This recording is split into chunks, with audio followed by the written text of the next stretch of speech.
새해 들어 인사를 나눈 지 엊그제 같은데 벌써 한 달이 지나갑니다. 갑진년 1월의 마지막 월요일입니다.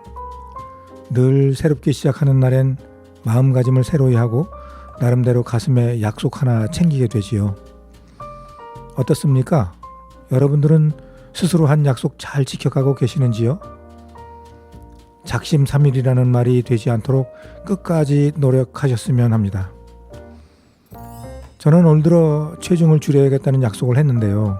지금까지는 잘 지켜가고 있는 듯합니다. 가끔은 제 스스로에게 잘하고 있다고 칭찬도 해줍니다. 나에게 하는 나만의 칭찬이 나를 즐겁게 하고 용기를 주는 일이라면 행복감도 커질 것입니다. 여러분들도 정초에 한 약속 다시 한번 챙겨보시고 마음이 약해지지 않도록 다독여 보시기 바랍니다. 안성훈이 부릅니다. 보고 싶은 여인. 이 노래 들으며 역용의 문화산책 시작합니다.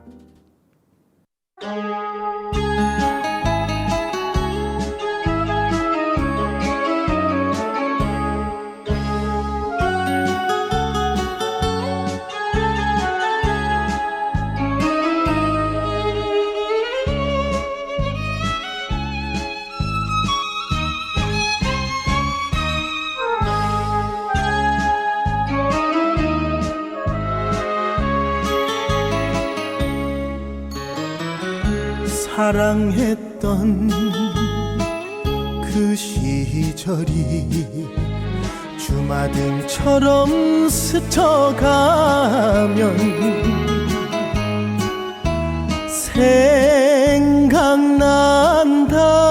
생각난다 가고 없는 그 사람이 어느 하늘 아래 살고 있나 보고 싶은 내 여인아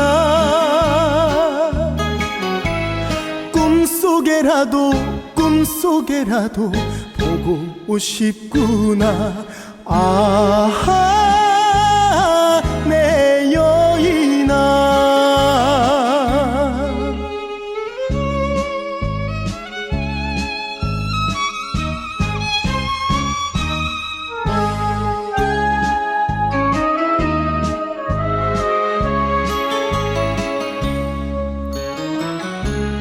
사랑했던 그 순간이 내 가슴 속에 쳐져오면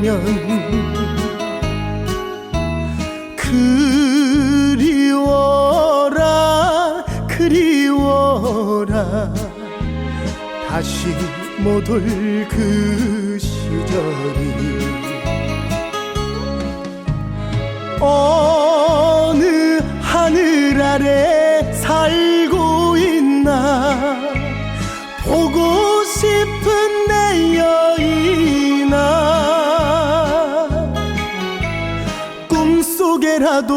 꿈속에라도 만날 수 없을까 아하 내 여인아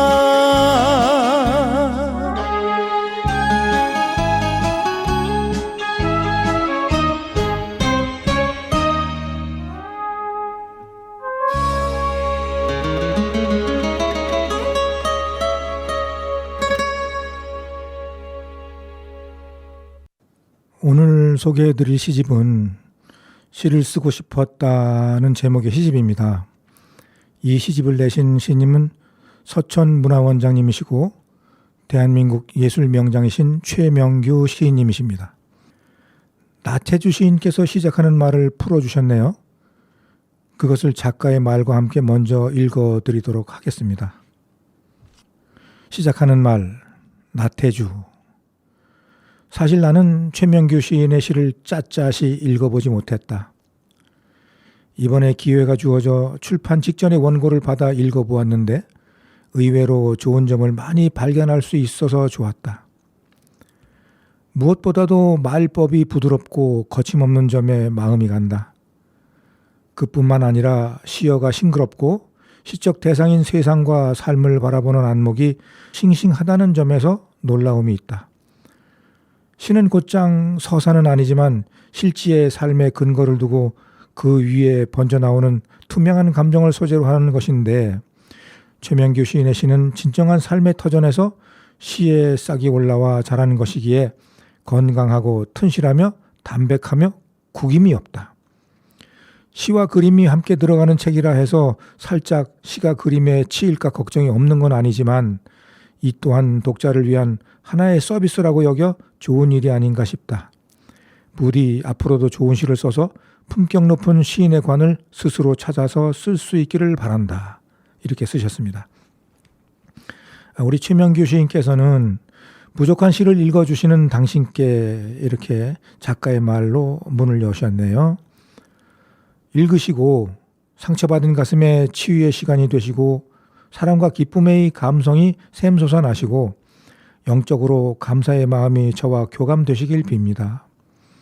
지금 현재가 내 인생에서 가장 젊고 아름다운 시기라 아직 미치지 못하지만 묶어 펴 보입니다. 화선지 위에 먹물 번지듯 연두색 봄볕이 번져 대지를 초록으로 덮을 때야 그제서야 우리는 봄이라 합니다.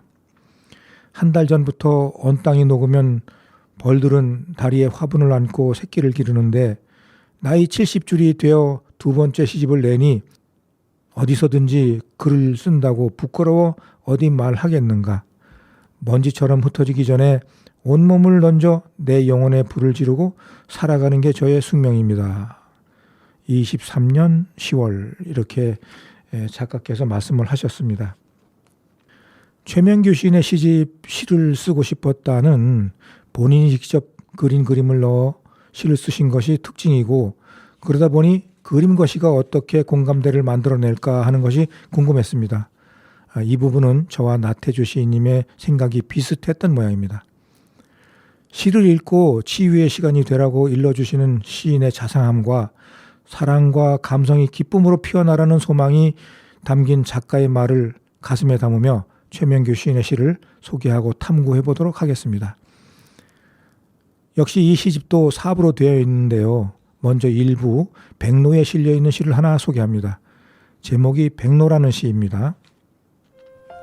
백로, 최명규. 머리 위에 하얀 깃을 세운 백로. 고고히 냇가의 맑은 모래톱 위를 거니며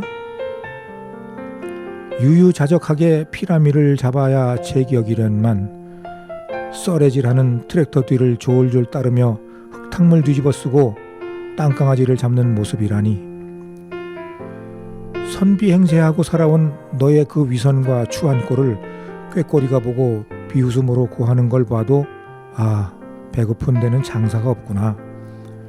삶이 얼마나 팍팍한지 이제는 알아가야 할 때 한 무리의 까짓대 먹이 다툼하며 낙엽처럼 논바닥 위를 덮는다. 모두에게 삶이 녹록치 않음이리라. 저순이 버들 그늘에서 남녘으로 떠날 준비의 짐을 꾸리는 검정 물닭의 이삿짐이 초라하다. 가끔 물가에 나가보면 백로 한 마리가 외롭게 서 있는 모습을 보곤 합니다. 물속에 발을 담그고 어딘가를 물끄러미 바라보는 모습에서 날 닮았구나 하는 생각이 들곤 했더랬지요.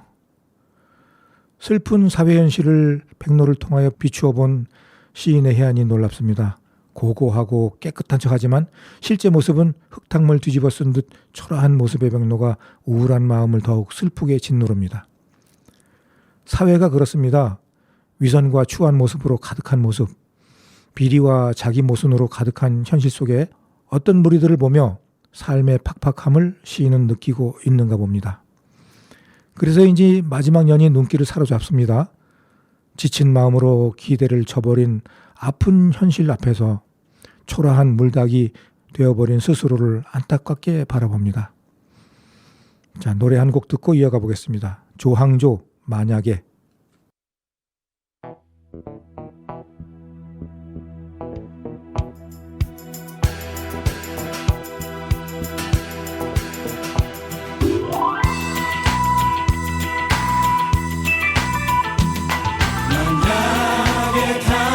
당신이 그 누구와 사랑에 빠지면 그 사람을 위해서 무엇 할 수 있나.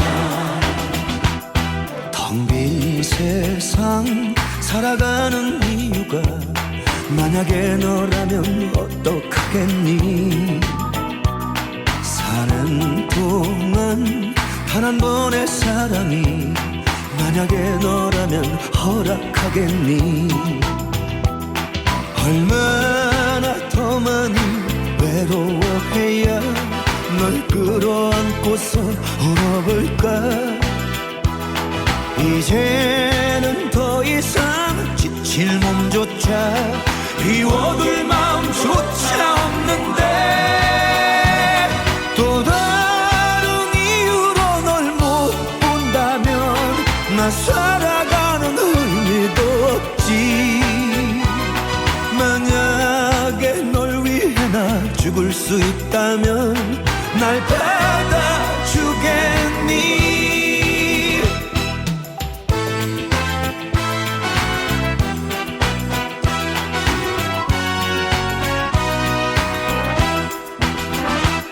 텅 빈 세상 살아가는 이유가 만약에 너라면 어떡하겠니. 사는 동안 단 한 번의 사랑이 만약에 너라면 허락하겠니. 얼마나 더 많이 외로워해야 널 끌어안고서 울어볼까. 이제는 더 이상 지칠 몸조차 비워둘 마음조차 없는데 또 다른 이유로 널 못 본다면 나 살아가는 의미도 없지. 만약에 널 위해 나 죽을 수 있다면 날 받아주겠니. 만약에 널 위해 나 죽을 수 있다면 날 받아주겠니. 만약에 당신이 그 누구와 사랑에 빠지면 그 사랑을 위해서 다 해줄 수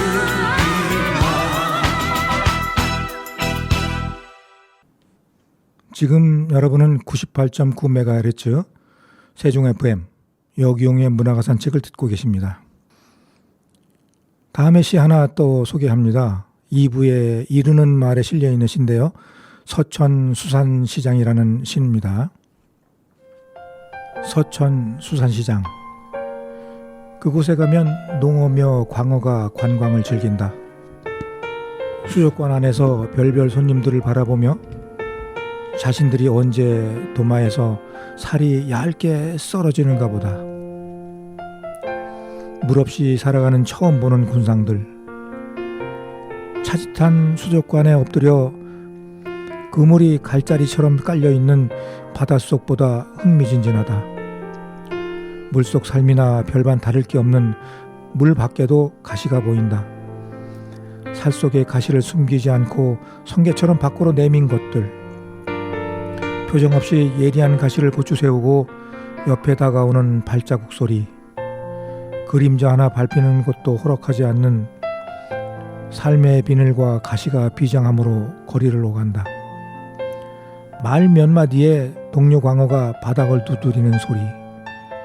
긴장한 수족관의 물이 줄어가고 그의 생이 검은 비닐봉지에 말려 떠나간다. 발라낸 가시와 비늘, 바다보다 깊은 곳으로 떠내려가고 바다와 수족관을 오가며 얻은 한 줌의 지혜는 하수구로 흘러간다. 비늘 털고 가시를 바르는 일은 염습처럼 성스러운 짓이다. 저도 몇 번 서천수산시장에 가본 적이 있습니다.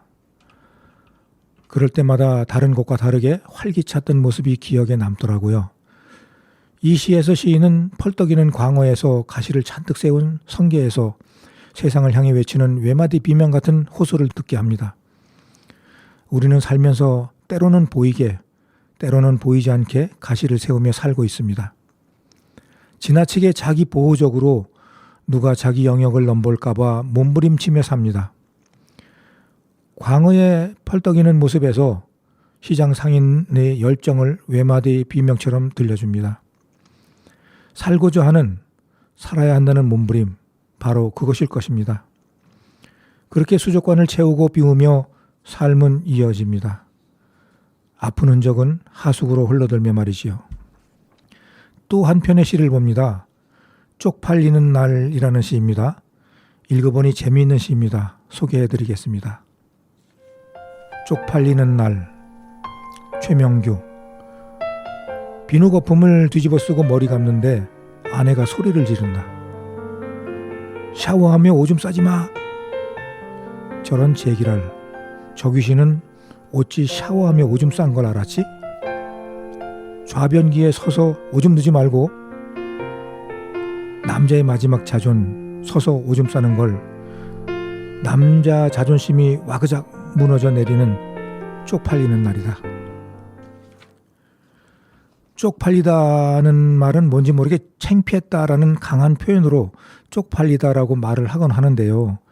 이 시에서 그런 모습을 사실적으로 잘 보여주고 있습니다. 최명규 시인은 평상시에도 유머 감각이 뛰어나서 좌정을 웃음바다로 만들곤 하시는 분인데요. 시로 이렇게 표현한 것을 읽게 되니 그런 시인의 모습이 다시 생각납니다. 시인과 아내 사이의 재미있는 대화, 나도 모르게 피식 웃음 지어지는 이런 시들이 좋은 시가 아닐런지요. 자, 또 한편의 시를 봅니다. 왼수라고 하는 시입니다. 왼수, 최명규. 지난날 유년 시절 그와 나는 좋은 사이였다. 방학 숙제, 곤충 채집에는 그의 끈적한 도움이 절대적이었다.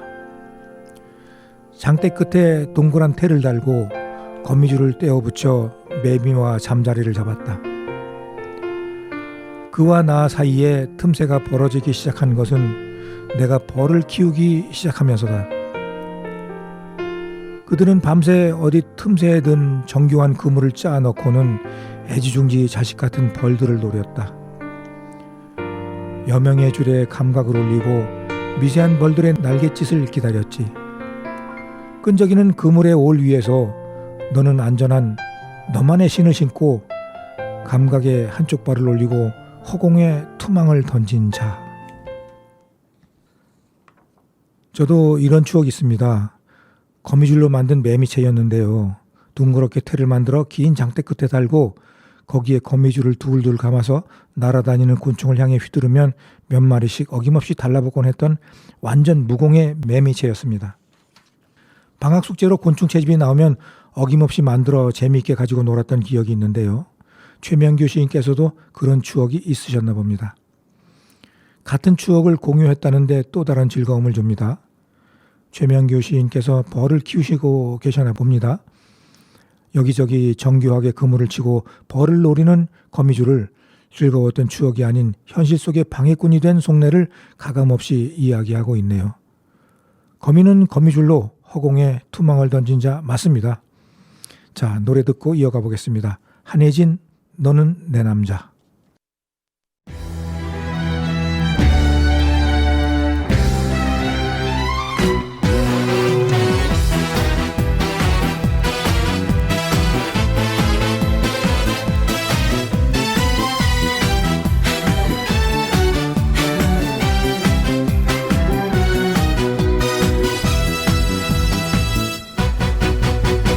꽉 낀 청바지 갈아입고 거리에 나서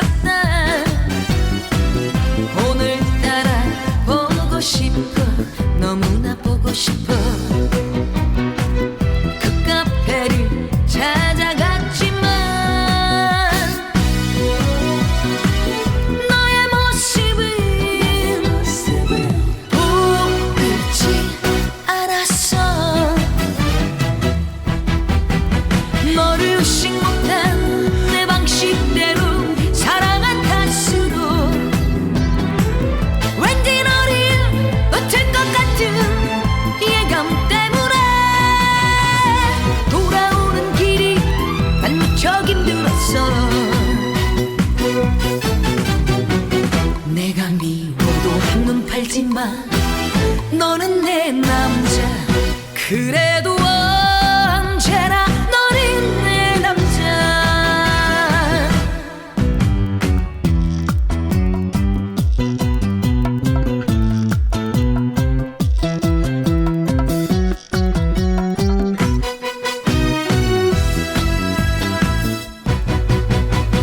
다시 한번 마음 돌려 내게로 돌아와.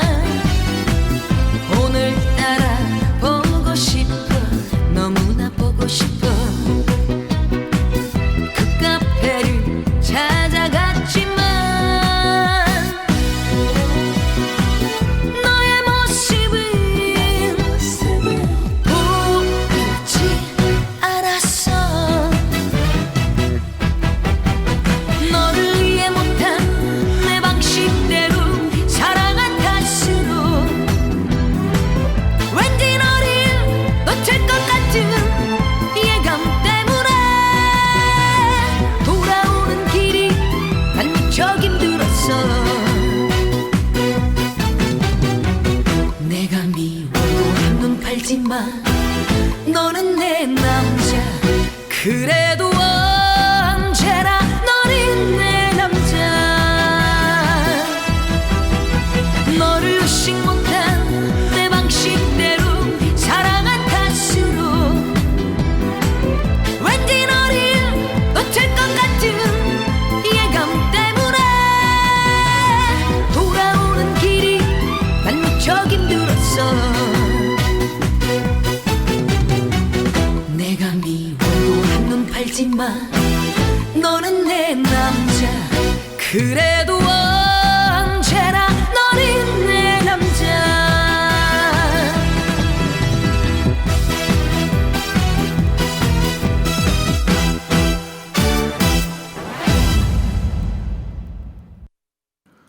지금 여러분은 98.9MHz 세종 FM 여기용의 문화 산책을 듣고 계십니다. 자, 또 한편의 시를 소개합니다. 3부 속에 있는 시, 시를 쓰고 싶었다입니다. 시를 쓰고 싶었다. 최명규. 3학년, 초등학교 3학년 국어숙제에 시를 2편 써냈다. 다음날 선생님이 문을 열고 들어오자마자 나를 불러 세워 이 시 내가 쓴 거냐? 고 묻길래 당당하게 그렇다고 했다. 대답이 끝나자마자 모가지가 떨어진 줄 알았다. 그 큰 출석부 모서리로 내 모가지를 내리치며 이 새끼야, 네가 시인이야? 어디서 베꼈어? 누가 모를 줄 알아? 이 새끼야, 이렇게 쓰면 시인이야? 하여간 그날 이후 내 꿈은 산산이 부서지고 선생님이 내 모가지를 떼어가셨다. 지금도 시를 쓰고 싶지만, 간절하게 쓰고 싶지만 나는 좋은 시를 쓸 줄 모르는 병신이 되어버렸다. 병신의 시 누가 읽어줄까? 시인의 유년 시절에 실제 있었던 이야기라고 얘기하기를 들었습니다. 시를 쓰고 싶었던 어린 마음에 깊은 상처를 남긴, 그래서 평생 트라우마로 남은 선생님의 몰지각한 행동을 소년의 눈과 마음으로 야속해하고 있습니다. 그 어린 나이에도 시를 너무 잘 쓴 탓이겠지요. 그렇다고 도저히 믿을 수 없다고 몰아붙이는 선생님은 또 뭡니까? 그렇게 야단 맞으면서도 자기가 쓴 시가 맞다고 하면 믿어 주어야죠. 어쨌든 그 선생님도 참 어지간한 분이셨던가 봅니다. 그 어린아이가 자라서 지금은 어엿한 시인이 되었으니 그 사실을 선생님이 아신다면 무엇라 말씀하실지 궁금해집니다. 최명규 시인님, 병신의 시 아닙니다. 아주 좋아요. 많은 분들이 읽어주시고 응원해 주실 겁니다. 힘내세요. 자, 또 한편의 시를 소개합니다. 고아가 아녀라는 시입니다. 고아가 아녀, 최명규. 꼬깃꼬깃한 10,000원을 주시며 배 곪고 다니지 말고 뜨끈뜨끈한 국밥 사 먹어라. 나도 있다고 말하기 전에 엄니는 잠바 주머니에 넣어주신다. 모질게 추운 판교장 날 국밥 한 그릇 못 잡수시고 사오리길 되짚어 오신 그 허기가 아들에게 옮겨질까? 그날의 굶은 엄니에게 내린 질척이는 짖는 깨비가 차창에 달라붙는다. 와이퍼가 엄니 얼굴을 지우고 가슴 뒤편에 남은 삶의 찌꺼기가 가슴을 후빌 때 우리 엄니처럼 100세에서 4년 모자라게 사시는 엄니 있음 나와보라고 그래. 난 우리 엄마 있지 아직은 고아가 아니라고. 있으나마나한 자식놈 주머니에 꼬깃꼬깃 이 돈을 어떻게 써야 할지. 엄마의 사랑이 물씬 느껴지는 시 아닌가요? 시절을 떠나 어머니는 다 그랬던 것 같습니다. 자신의 배고픔보다 자식의 배고픔을 더 생각했고, 그래서 힘들게 사시면서 늘 가슴으로 울어야 했던 어머니. 여기서 시인의 엄니라는 표현이 더욱 정감이 가는 이유가 여기에 있는 듯합니다. 요즘 세상에서 이렇게 자란 자식은 그런 엄니의 마음을 얼마나 이해하고 살고 있을까요?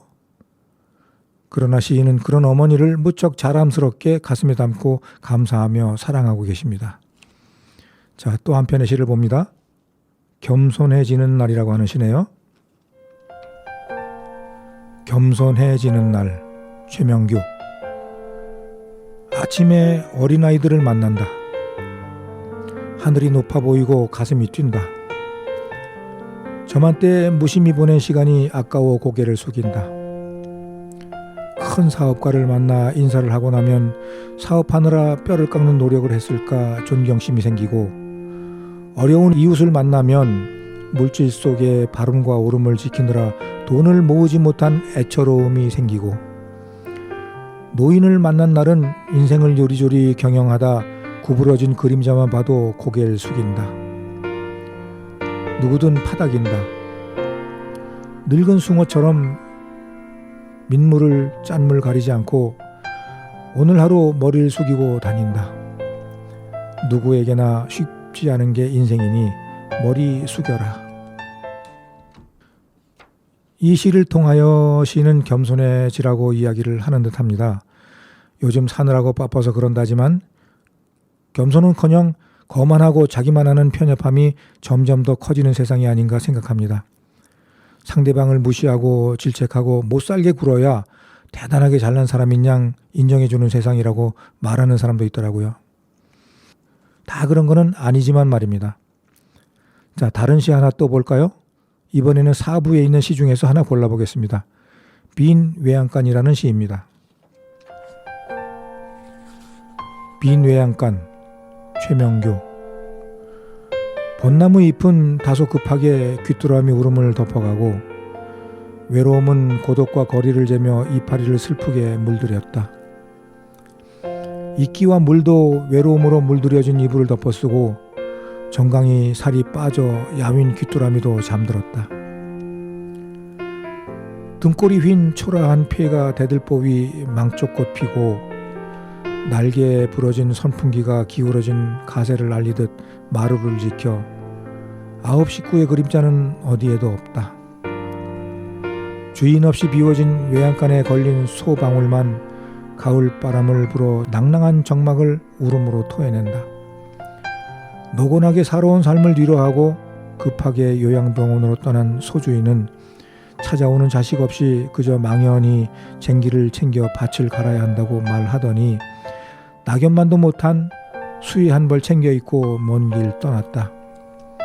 살부치같이 아끼던 소가 그곳에 있을까만 귓전에 맴도는 소 모는 소리, 원앙 소리 아련하다. 요즘 가끔 시골을 방문하게 되면 이런 모습 심심치 않게 보곤 합니다. 주인도 없고 소도 없고 마당에는 잡초만 무성한 시골집 말입니다. 그럴 때는 왠지 서글픈 생각마저 들더군요. 최명규 시인께서도 저하고 같은 기분을 느끼셨던 모양입니다. 몇 해 전인가요? 원앙소리라는 영화가 많은 사람들의 심금을 울렸던 적이 있습니다. 소의 커다란 눈망울에 비친 할아버지의 애처로운 모습, 소를 사랑하는 그 모습이 커다란 반향을 일으켰었지요. 시를 읽으니 그 생각이 다시 살아납니다. 자, 잠시 노래 듣고 이어가도록 하겠습니다. 김용임입니다. 사랑의 밧줄.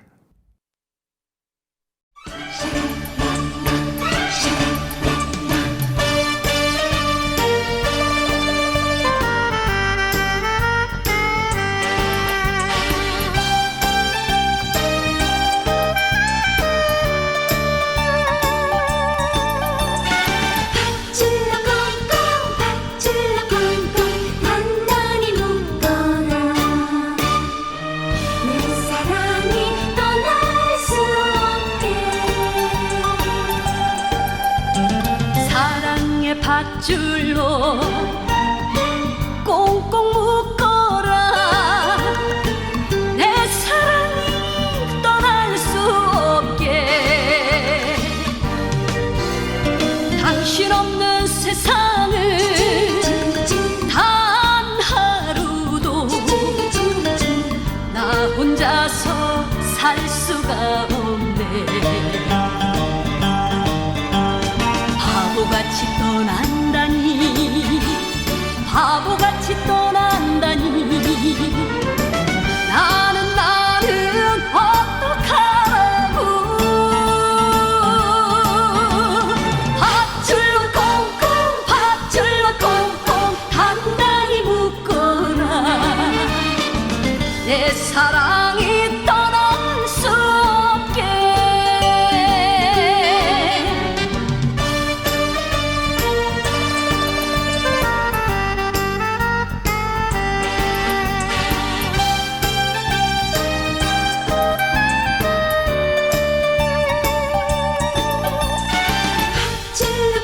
밧줄로 꽁꽁 단단히 묶어라 내 사랑이 떠날 수 없게 사랑의 밧줄로 꽁꽁 묶어라 그 사랑이 떠날 수 없게 당신 없는 세상을 나 혼자서 아무것도 할 수가 없네 나를 두고 떠난다니 나를 두고 떠난다니 정말 정말 믿을 수 없어 밧줄로 꽁꽁 밧줄로 꽁꽁 단단히 묶어라 그 사람이 떠날 수 없게 밧줄로 꽁꽁 밧줄로 꽁꽁 단단히 묶어라 내 사랑이 떠날 수 없게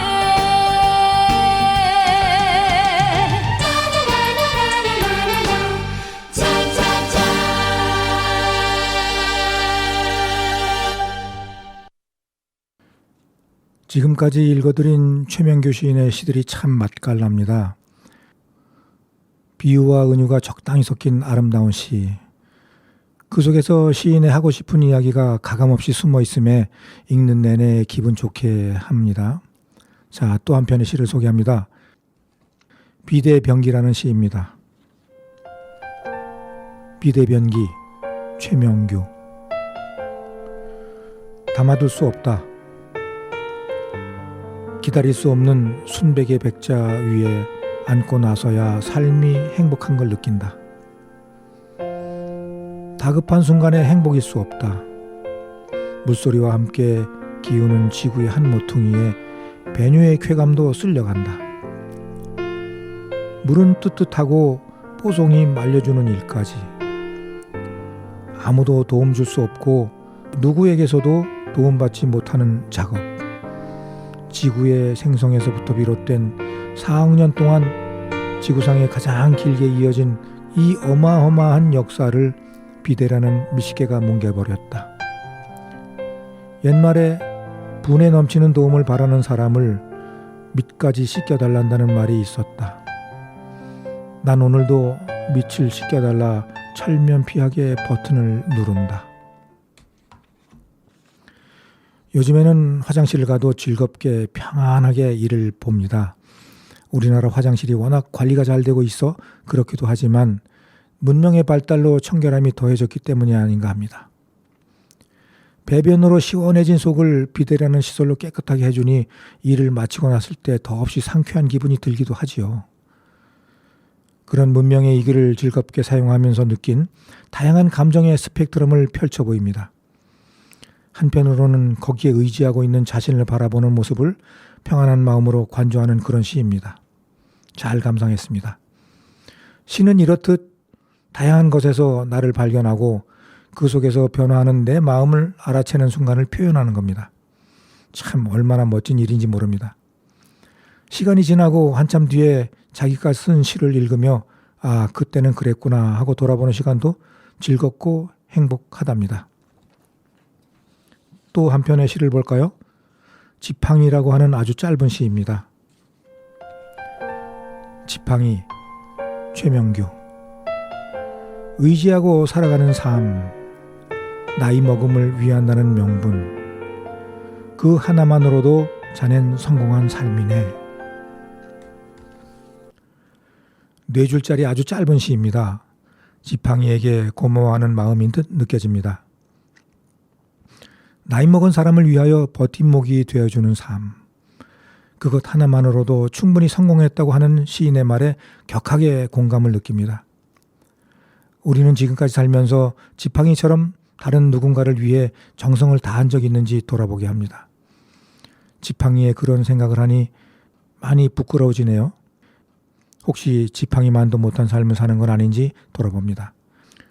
노래 듣습니다. 현철, 아미새.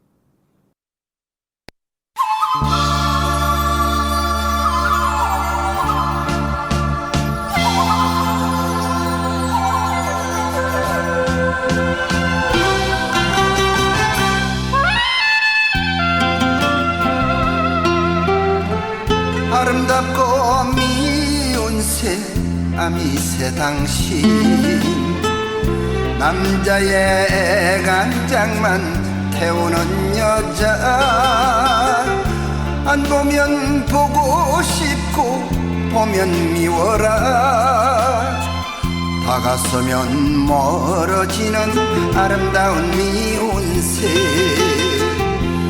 아미새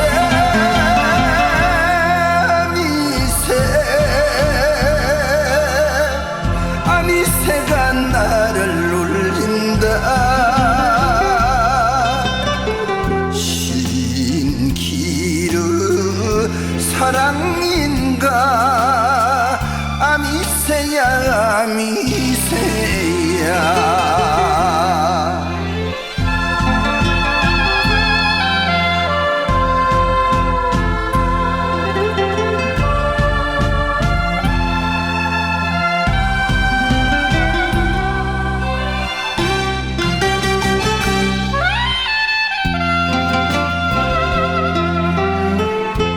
할 수 없는 새 아미새 당신 남자의 약한 마음 흔드는 여자 간다고 말만 하면 눈물 흘리네 떠나려면 정을 주는 아름다운 미운 새 아미새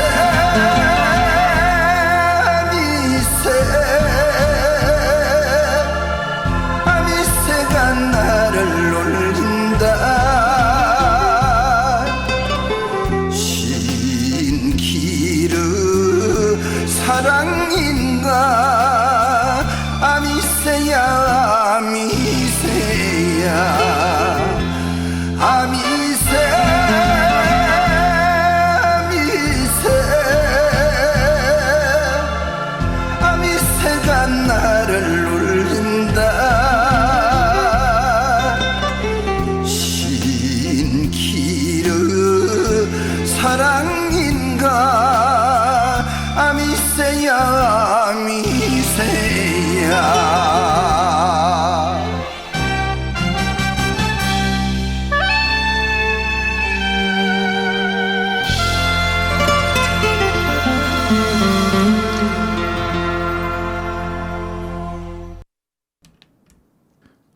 지금 여러분은 98.9MHz 세종 FM 여기용의 문화가 산책을 듣고 계십니다. 오늘은 멀리 서천에 사시는 최명규 시인님의 시를 소개해 드렸습니다. 소탈하고 유머 넘치는 시로 이 시간을 즐겁게 만들어 주셨네요. 시를 읽는 재미를 다시 한번 느끼게 해준 시간이 아니었나 싶습니다. 즐겁고 행복한 시간이었습니다. 가끔 자기 모순이라는 이야기를 많이 합니다. 성경 말씀에 이런 말이 있지요. 자기 눈에 든 대들보는 보지 못하면서 다른 사람 눈에 든 티끌은 잘 보더라 라는 말입니다. 자기의 흠결은 알지 못하면서 다른 사람의 흠은 잘도 찾아내어 지적질하는 사람을 말합니다. 요즘 한창 정치판이 뜨거워집니다. 얼마나 많은 사람들이 그 속에서 서로 잘났다고 드자비질을 하게 될지 모릅니다. 그런 드자비질 속에서 어느 것이 진실이고 어느 것이 거짓인지 분명하게 구분하여 권리를 행사하는 일이 우리가 할 일입니다. 좋건 싫건 무작정 상대편이 싫다고 하는 사람들을 보면 제정신인가 싶을 때도 있는데요. 그런 일이 어디 정치판에서만 있겠습니까? 자기 이익을 위하여 편가르고 모함하고 변명하고 꼬드겨 매수하고 그렇게 이용하고는 결국에는 고개 돌려 모른 척 비열한 인간이 수두룩합니다. 그런 모습들이 인간 세계라고는 하지만 그래도 진실하고 책임을 다하는 그런 사람도 많습니다. 우리가 앞장서서 조금이라도 서로 위하고 아끼며 한마음으로 즐겁게 살아갈 수 있는 그런 공동체를 만들어 보았으면 합니다. 자, 오늘의 끝곡으로 박상철 자오가 그리고 태진아의 동반자 들으면서 이 시간 마치겠습니다. 지금까지 함께 해주셔서 감사합니다. 다음 시간에 반갑게 뵙겠습니다. 안녕히 계세요. 본 방송은 세종시청자 미디어센터와 함께 방송통신발전기금을 지원받아 청취자가 직접 제작한 프로그램입니다.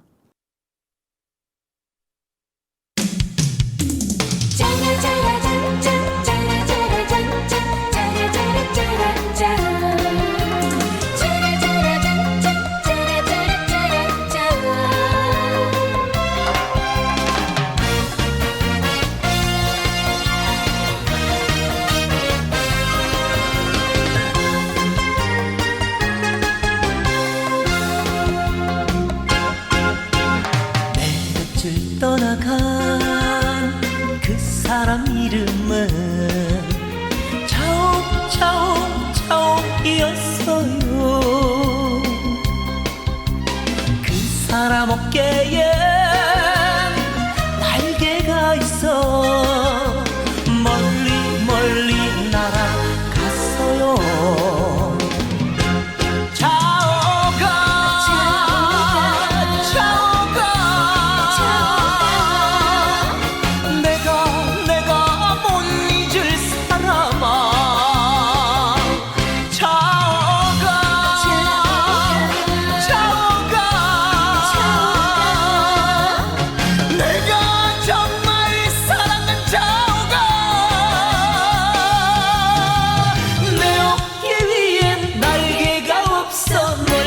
찾아 못 간다 내 자오가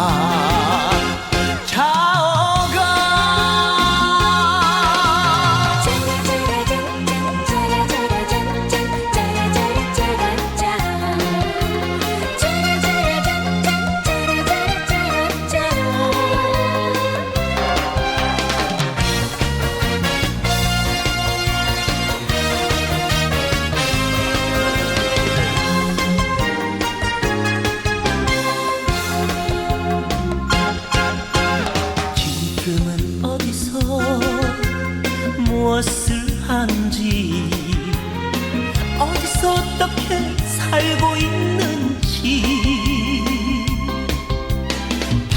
바람만 불어도 구름만 떠나도 깜빡깜빡 생각이 난다.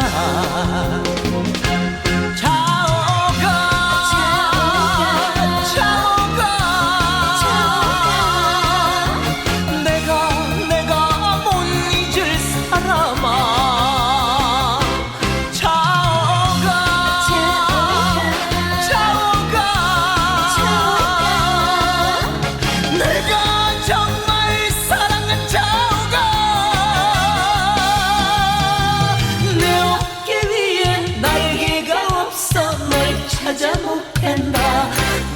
자오가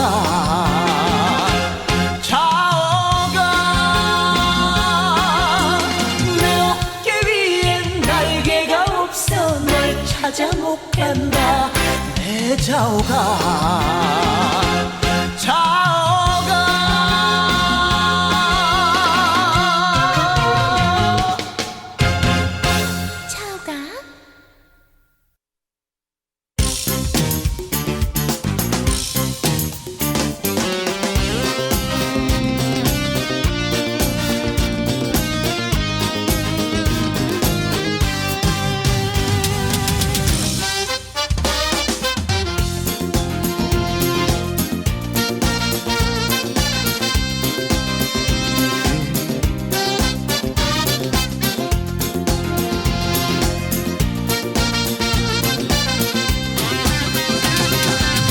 당신은 나의 동반자 영원한 나의 동반자 내 생애 최고의 선물 당신과 만남이었어 잘 살고 못 사는 거 타고난 팔자지만 당신만을 사랑해요 영원한 동반자요 당신은 나의 동반자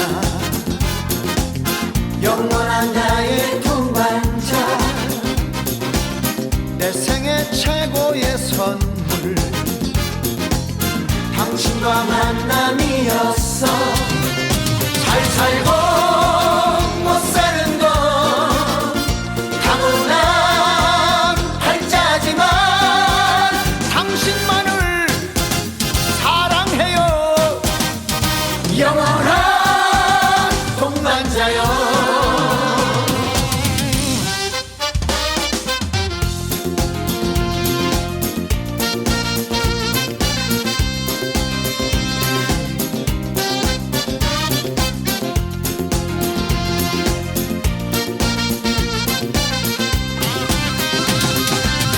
당신은 나의 동반자